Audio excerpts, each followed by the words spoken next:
Сайн байцгаана уу хүүхдүүдээ. Монгол хэлний хичээлд орцгоё. Сонсоод цээжээр бичээрэй. Өрөм гэдэг сэдвийг тавиарай. Өрөм.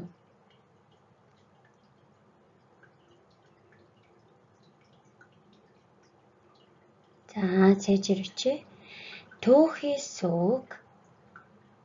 Түүхий сүүг.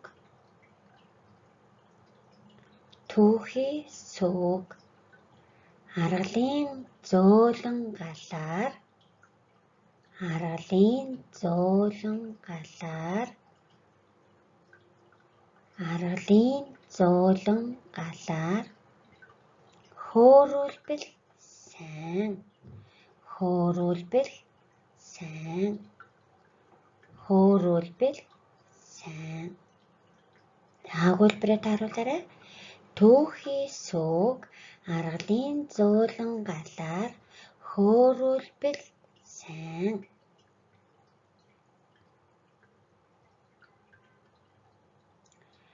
Хорголын гал ширүүддэг. Хорголын гал ширүүддэг.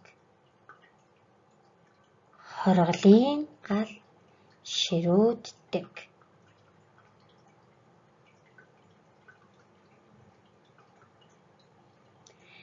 Дараа нь галаа цогшуулан.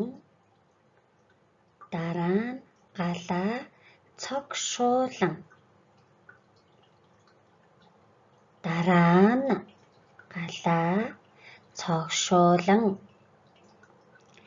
Сүүгээ сайтар самрана. Сүүгээ сайтар самрана. Сүүгээ сайтар самарна.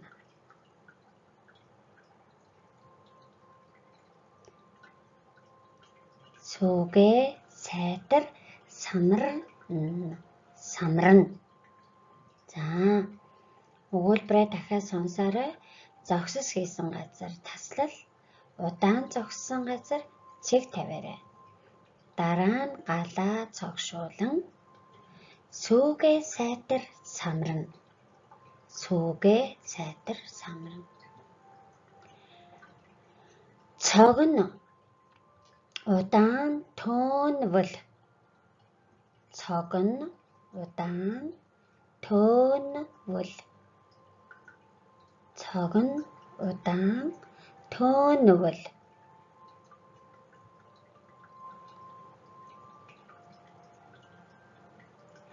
Дарайсан шаргал өрөм загсана. Дарайсан шаргал өрөм загсана. Дарайсан шаргал өрөм загсана. За өгүүлбэрээ тааруулаарай. Цогно удаан төөнвөл. Дарайсан шаргал өрөм загсана.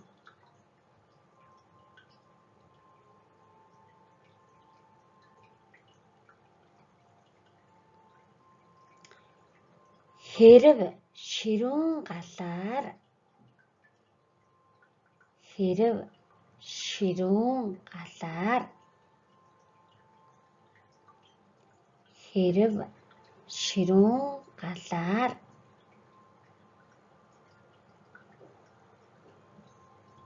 Сүүгээ хөөрүүлбэл сүү түлэгдэн. Сүүгээ хөөрүүлбэл сүү түлэгдэн. Сүүгээ хөөрүүлбэл сүү түлэгдэн. Өрөм сайхан загсахгүй.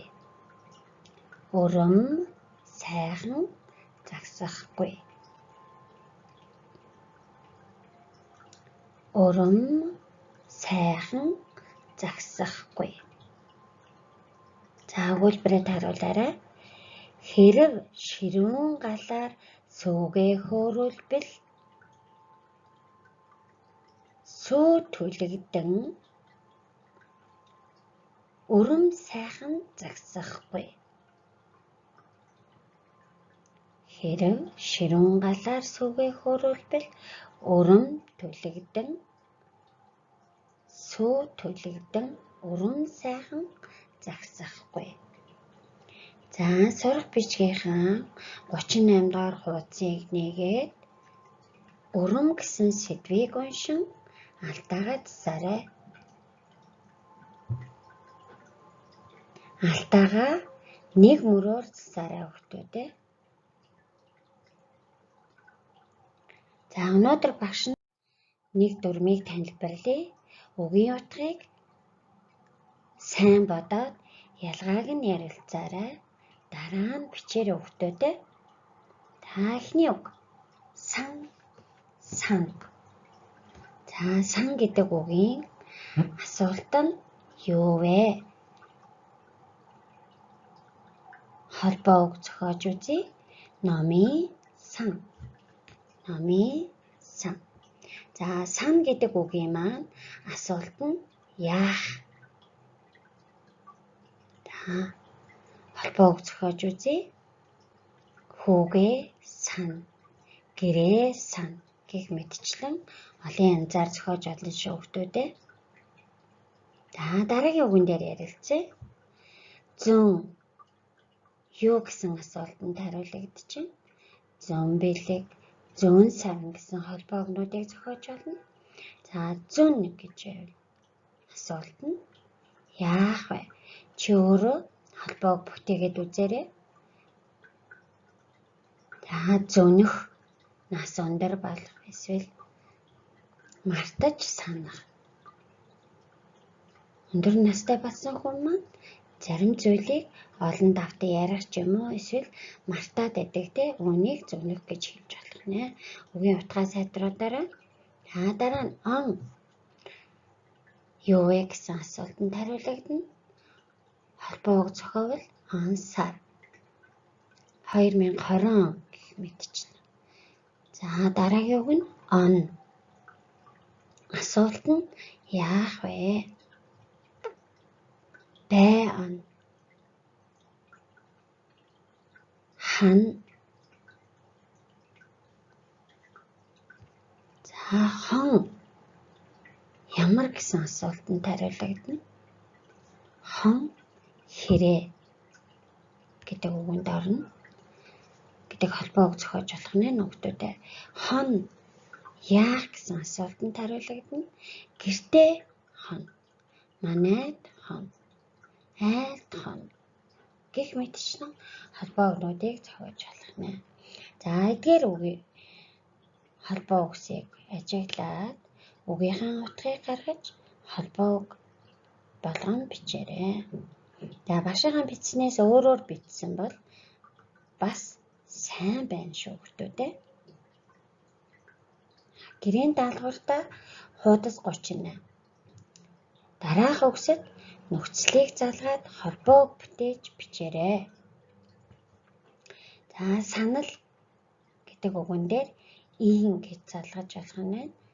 Хэлж үзээ залгаарай гэж агшин зааж өгсөн тийм ээ. Сан гэж балархай шиг маань ямар үүрэгтэй байгааг сайтар бодоорой. За холбоо үг бүтээхдээ саналын хайрцаг, саналын тоо. Эсвэл чи гэдэг нөхцөлийг залгасан бол саналыг аваарай гэх мэтчлэн холбоог зохиож бичин шүү хүүхдүүдээ. За ингээд даалгавраа хийгээд сайхан амраарай. Даалгавраа хийснээ багштай явуулаарай.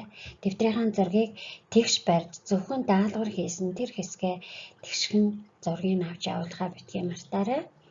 Ингээд хөл хоройг төр тогтоосонтой холбогдуулан гараа бохирдох бүрд гараа сайтар угааж эрүүл ахуйн дэглэмээ баримтлаарай хүүхдүүдээ.